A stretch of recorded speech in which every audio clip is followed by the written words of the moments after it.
The Arduino is a microcontroller board that allows you to control things like servos and LEDs using its 14 GPIO pins. Programming is usually done using the Arduino IDE, and you write sketches in a C-like language. Though there are other options such as Rdublock, similar to MakeCode for microbit. And then there's Johnny 5, which allows you to control your boards using JavaScript. With Johnny 5, you load the Arduino with something called Fermata. Your program usually sits elsewhere, such as on your PC, and communicates with the Fermata usually over USB. I think Fermata is great, but it often tethers you to your larger device, your PC or Mac.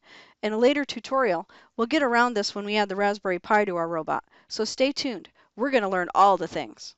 For now, we're going to get our feet wet by using the good old Arduino software to make the onboard LED blink. You should have already installed Arduino for Windows or Raspberry Pi. If you haven't, follow the links in the description. Open whichever one you have, and then open the Blink sample sketch. Ensure the Arduino Genuino Uno board is selected under Tools. Select the port where the Uno is plugged in. The Arduino has two main functions. The setup function runs once when it starts up. LED built in as a variable that refers to the LED light on the board, which is attached to pin 13. This line sets the LED to output so that we can send values to it. The second function is a loop function.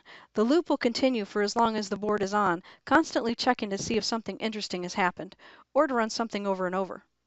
In our case, the light is turned on high, there is a 1000 millisecond or 1 second delay, then it's turned off low for another second.